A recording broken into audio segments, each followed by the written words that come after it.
Di sini kami akan melanjutkan untuk presentasi yang kedua dari kelompok dua. Eh, di sini kami memilih topik yaitu mistisisme. Adapun anggota kelompok kami yaitu saya sendiri Yogi Teguh Ginting dan teman saya Mas Ahmad Latif Faizal. Mungkin langsung aja kita ke slide berikutnya. Oke, jadi yang pertama itu mungkin kami membahas terlebih dahulu definisi mistisisme. Jadi di sini ada 3 poin. Jadi mistisisme ini merupakan eh, suatu paham atau ajaran yang mengajarkan mengenai ajaran mistis yang bersifat rahasia, tersembunyi, tertutup atau terselubung. Jadi di sini dikatakan bahwa ajaran-ajaran dalam mistisisme itu memang seperti tidak dipublikasikan, tidak umum begitu karena mereka ingin langsung tertuju kepada yang ilahi. Jadi mistisisme ini juga berasal dari kata mistikos yang dalam bahasa Yunani artinya rahasia. Mistisisme itu atau mistik didefinisikan juga sebagai seperti yang poin pertama tadi bahwa memang segala sesuatu itu dirahasiakan, disembunyikan dan eh, tidak ada rekam jejaknya begitu. Mungkin lanjut ke slide berikutnya. Selanjutnya ada latar belakang. Latar belakangnya bahwa kata mis mistisisme ini atau mistik ini dengan kata mistis yang berarti rahasia tersembunyi dan memiliki ajaran-ajaran yang di luar nalar atau eh, tidak logis begitu karena ajarannya tidak seperti ajaran agama-agama pada umumnya. Selanjutnya eh, mistis mistis ini itu memiliki pengalaman spiritualitas yang sangat mendalam karena dalam ajarannya diterapkan seperti adanya meditasi, doa, penyembahan, dan sebagainya dalam tradisi-tradisi.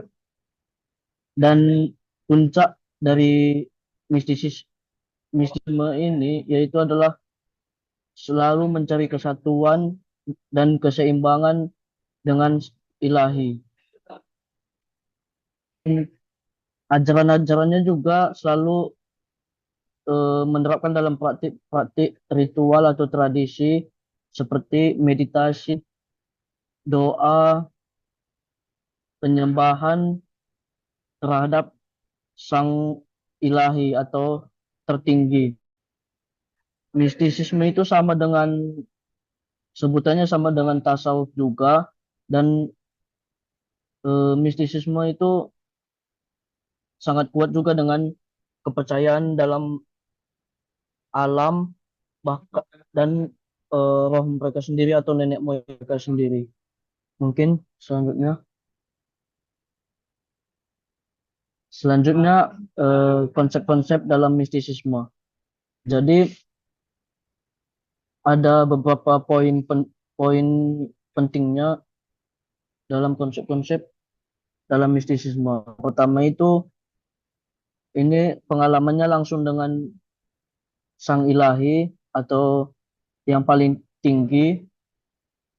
Yang kedua, eh, dalam menyatu untuk mencari kesatuan dengan Allah, mereka itu ada keterkaitan antara penyatuan jiwa juga dengan realitas absolut untuk mencapai sang ilahi atau penyatuan dengan ilahi.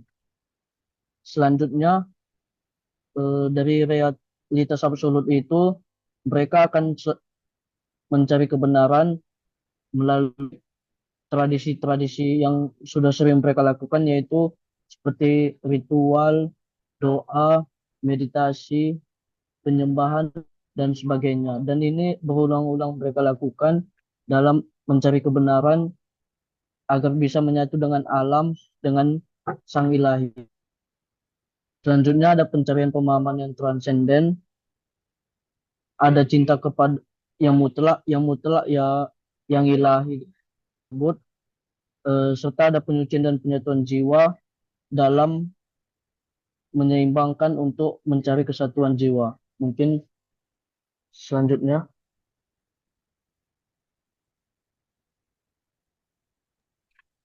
Yang selanjutnya yaitu mengenai mistisme dalam agama. Dalam agama Islam, mistisme Islam menekankan pada pencarian cinta dan pengetahuan langsung tentang Tuhan melalui praktik zikir dan meditasi. Mistisme dalam Islam ini dikenal dengan tasawuf, juga bisa disebut dengan sufisme. Seperti halnya dengan mistisme kepercayaan tradisional Jawa, tujuan dari tasawuf atau sufisme juga serupa, yaitu mencapai hubungan langsung dan kesadaran akan Tuhan, sehingga individu benar-benar menyadari akan kehadiran Tuhan. Mistik dalam Islam bisa didefinisikan sebagai cinta kepada yang mutlak, cinta ilahi, membuat si pencari mampu menyandang bahkan menikmati segala sakit dan penderitaan yang dianugerahkan Tuhan kepadanya untuk memujinya dan memurnikan jiwanya. Yang selanjutnya yaitu mistisme Yahudi.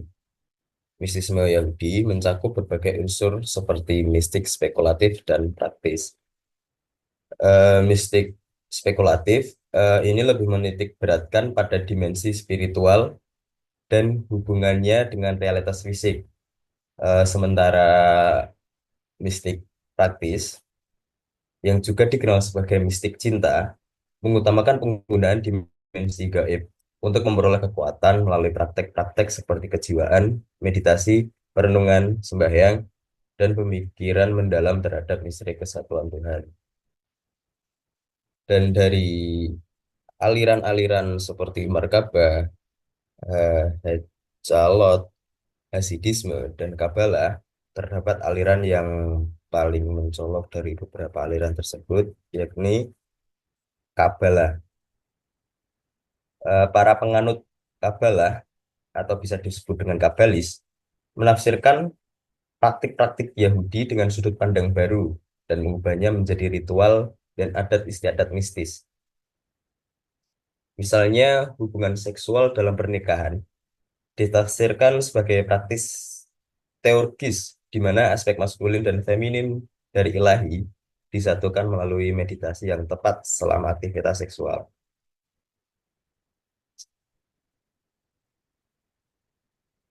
Dan yang selanjutnya yaitu mistisme Hindu.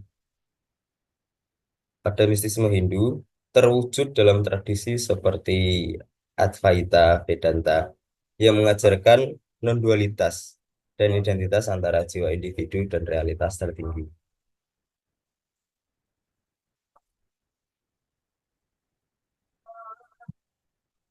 Yang selanjutnya yaitu mengenai hubungan antara mistisme dan spiritualitas. Spiritualitas itu lebih merujuk pada perjalanan individu dalam mencari makna, tujuan, dan hubungan dengan sesuatu yang lebih besar dari diri sendiri, yang bersifat religius dan non-religius. Sedangkan mistisisme dianggap sebagai salah satu bentuk atau ekspresi spiritualitas, terutama ketika melibatkan upaya untuk mengalami atau bersatu dengan realitas transenden. Dan tidak semua bentuk spiritualitas itu bersifat mistik. Misalnya, seseorang mungkin mengejar spiritualitas melalui pelayanan sosial, seni, atau hubungan interpersonal tanpa mencari pengalaman mistik. Sebaliknya, mistisisme selalu berada dalam ranah spiritualitas, karena melibatkan pencarian hubungan dengan yang suci atau transenden.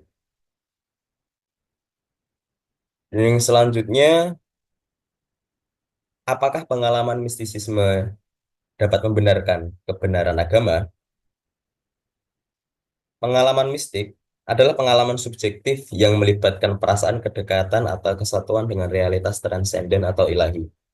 Dalam tradisi agama, pengalaman ini sering dianggap sebagai puncak spiritualitas dan dapat memperkuat keyakinan individu terhadap kebenaran agamanya.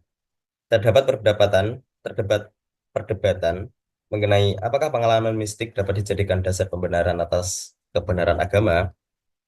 Terdapat 3 poin. Yang pertama, subjektivitas pengalaman. Jadi, pengalaman mistik bersifat sangat personal dan dapat berbeda antara individu, sehingga sulit untuk dijadikan bukti objektif atas kebenaran universal suatu agama. Lalu, variasi antar tradisi. Jadi, pengalaman mistik ditemukan dalam berbagai tradisi agama dengan interpretasi yang berbeda-beda, yang dapat menimbulkan pertanyaan mengenai klaim kebenaran eksklusif dari satu agama tertentu. Dan poin terakhir, yaitu interpretasi budaya. Interpretasi budaya pada pengalaman mistik sering diinterpretasikan sesuai dengan konteks budaya dan ajaran agama individu yang dapat mempengaruhi pemahaman dan klaim kebenaran yang dihasilkan. Dan ini adalah referensi yang kita ambil. Terima kasih. Eh, Bagaimana bisa menjelaskan relevansi dari mistisisme dan spiritualitas di dalam konteks yang sekarang ya, sehingga lalu eh, kita punya keyakinan bahwa mistisisme ini adalah salah satu jawaban dari kekacauan-kekacauan yang muncul di dalam konteks kehidupan sekarang di era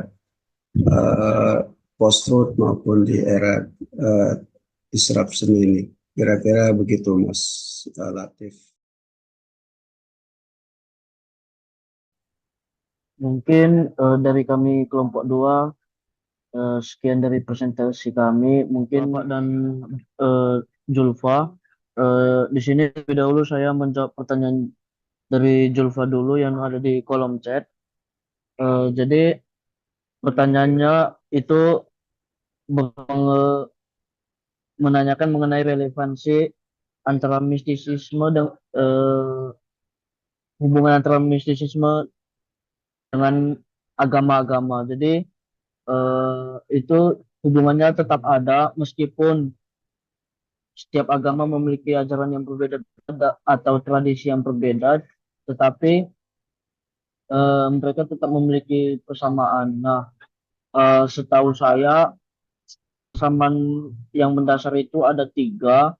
Yang pertama itu mengenai pengalaman spiritualitasnya, karena mistisisme itu kalau dalam setiap agama itu memandang bahwa eh, pengalaman spiritualitas itu sangat penting sebagai dasar dalam pembentukan agama-agama dan menjadi realitas absolutnya untuk mencari kebenaran tersebut, dan hubungan yang langsung dengan Tuhan untuk menyatu dengan Tuhan dalam realitas spiritual. Yang kedua itu ada kesadaran diri. Di sini juga mistisisme menekankan bahwa dalam setiap agama itu perlu adanya kesadaran diri dan pemahaman diri dalam menentukan eh, ajaran-ajaran yang benar untuk mencapai realitas absolut dalam eh, penyatuan dengan Allah. Selanjutnya yang ketiga itu ada hubungan dengan Tuhan. Nah, di sini juga mistisisme itu memandang bahwa setiap agama juga memiliki hubungan yang kuat eh, dalam penyatuan dengan Tuhan, karena di setiap agama itu pasti memiliki eh, pasti percaya dengan Tuhan, mungkin penyebutan nama Allahnya berbeda-beda, tetapi sebenarnya tujuan akhirnya itu sama. Mungkin eh, jawaban dari saya seperti itu. Mungkin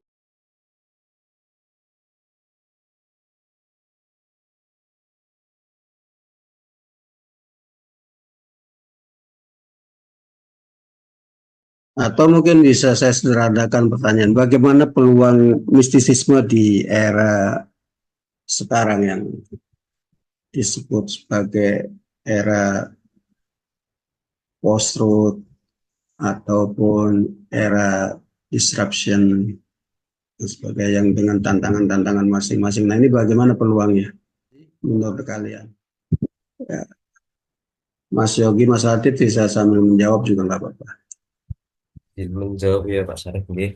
Ya, silakan. Jadi pertanyaan apa peluang mistisisme di era disrupsi ini? Jadi di era disrupsi ini itu ditandai dengan perubahan teknologi dan informasi yang cepat. Nah, mistisisme tetap memiliki peluang signifikan dalam kehidupan manusia. Contohnya seperti pencarian makna dan keseimbangan spiritual. Pada kemajuan teknologi yang pesat ini, individu sering merasa kehilangan makna dan tujuan hidup.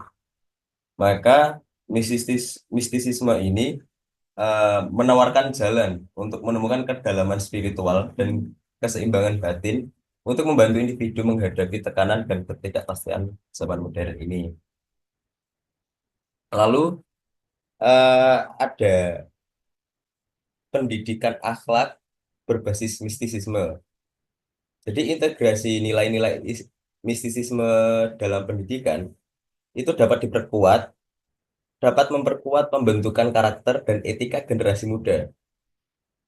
Di era disrupsi ini, di mana perubahan terjadi dengan cepat dan tidak terduga, pendidikan akhlak berbasis mistisisme Islam seperti tasawuf dapat menjadi landasan untuk menghadapi tantangan moral dan sosial. Dan yang selanjutnya eh, dapat menjadi pemersatu dalam keragaman. Mistisisme ini dapat berfungsi menjadi jembatan menuju kerukunan umat beragama dengan menekankan pengalaman batin dan esoterik. Mistisisme mengurangi konflik yang timbul akibat perbedaan teologis, budaya, dan sosial, mendorong dialog antar agama yang lebih harmonis. Lalu, mungkin integrasi dalam kehidupan modern. Jadi, mistisisme ini tidak harus bertentangan dengan kemajuan teknologi. Bahkan di era digital, mistisisme ini kembali menjadi topik yang menarik untuk diulas, menunjukkan bahwa aspek spiritual tetap relevan dan dapat beradaptasi dengan perkembangan zaman. Jadi begitu Pak Syarif. Oke, ya tetap mempunyai peluang ya. Oke, baik Mas, karena waktunya terbatas, mungkin kelompok gue bisa langsung closing. Ini udah lewat juga waktunya. Baik Pak Syarif. Sekian dari kelompok kami. Terima kasih atas teman-teman yang sudah berpartisipasi dan Pak Syarif juga. Selamat sore.